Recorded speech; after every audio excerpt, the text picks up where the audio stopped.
बिस्मिल्लाहिर्रहमानिर्रहीम। अस्सलाम वालेकुम। आप देख रहे हैं टी अकेडमी और आज का हमारा टॉपिक है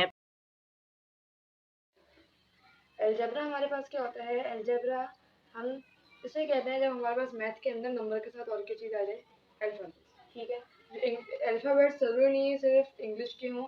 आगे जाके जब हम 9 matric first year second year, ज़्यादा फर्स्ट ईयर सेकंड ईयर में जब पढ़ते हैं तो इंग्लिश के साथ साथ ग्रीक लेटर्स भी आ जाते हैं। ग्रीक एक लैंग्वेज होती है, उसके लैम्डा थीटा पता नहीं कौन कौन से लेटर्स होते हैं, वो भी आ जाते हैं। सबसे पहले अभी हम छोटी क्लास में अगर देखें, सिर्फ 10 तक भी या 9 तक भी, अभी तक हमारे पास सिर्फ क्या होता है, इंग्लिश के अल्फ़ाबेट्स ही आते हैं। फॉर एग्जाम्पल हमारे पास लिखा हुआ है 2x।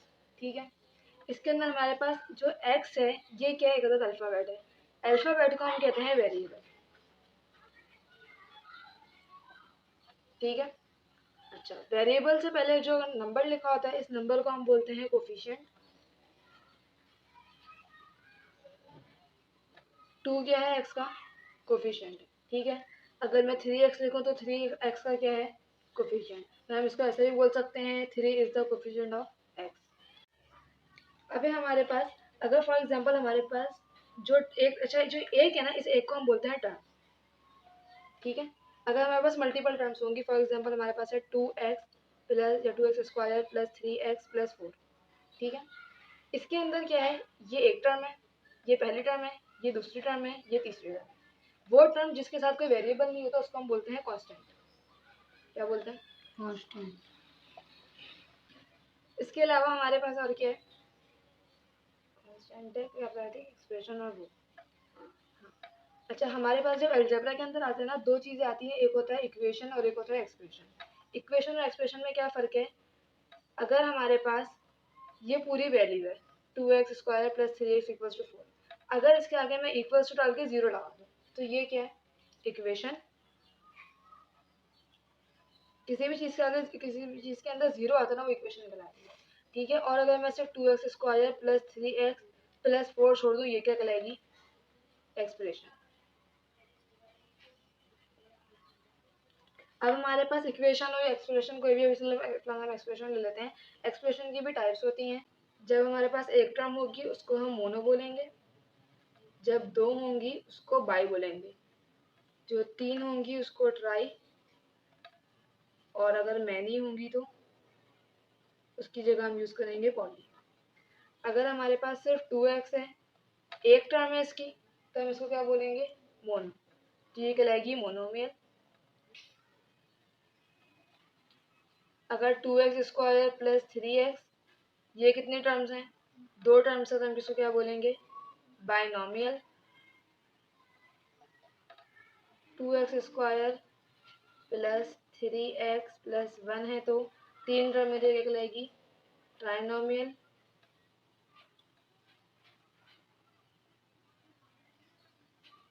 2x की पावर 3 प्लस 2x की power square plus 4x plus 2 equals two, ये कितनी हो गई? 4 है। तीन से चार हो या चार से ज़्यादा हो उसको हम क्या बोलेंगे? पॉली ही बोलेंगे, तो पॉलीनोमियल। सही। अब है हमारे पास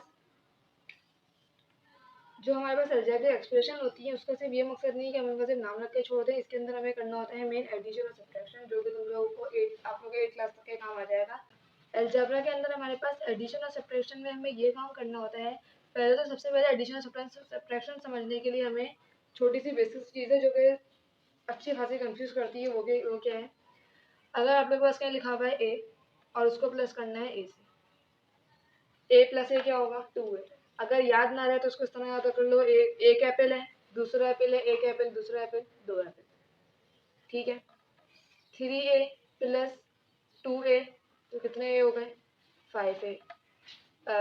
3b प्लस 7b कितने बी हो गए?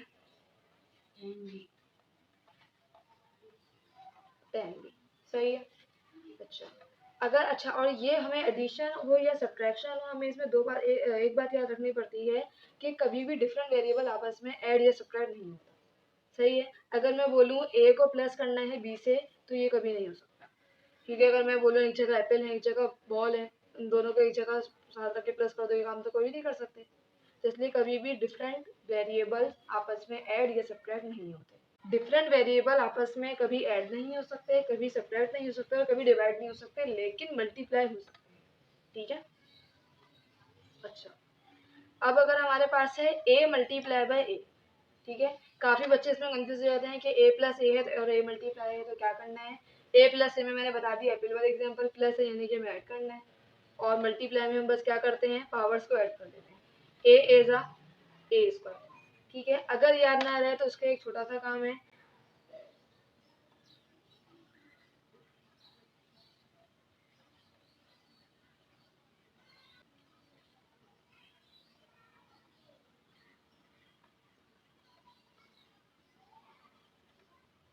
जब भी बेसिस सेम होंगी क्या होगा, पावर्स ऐड हो जाएंगी, ठीक है।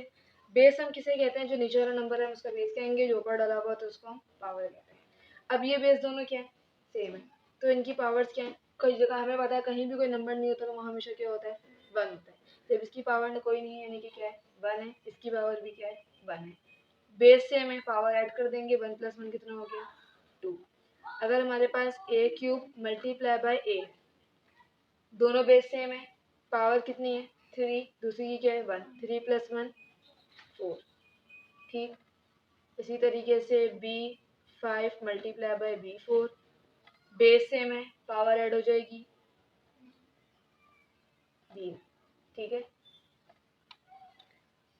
अच्छा, अब हमारे पास मल्टीप्लाई हम डिफरेंट वेरिएबल में भी कर सकते हैं, इसमें भी कोई इशू नहीं है। ये था जब हम सेम वेरिएबल को मल्टीप्लाई कर रहे होते हैं, जाहिर सी बात है फिर उनकी पावर भी बीच में आ जाती है। अब अगर हमारे पास डिफरेंट वेरिएबल है, for example a multiply by b, तो डायरेक्ट इनका आंसर होगा a b ज़ा a b, ठीक है। b d ज़ा b d, x y ज़ा x y, ठीक। उम्मीद है कि आपको वीडियो पसंद आई होगी। वीडियो को लाइक ज़रूर कीजिएगा, कमेंट ज़रूर कीजिएगा और अपने दोस्तों के साथ शेयर ज़रूर कीजिएगा। जज़ाकल्लाह।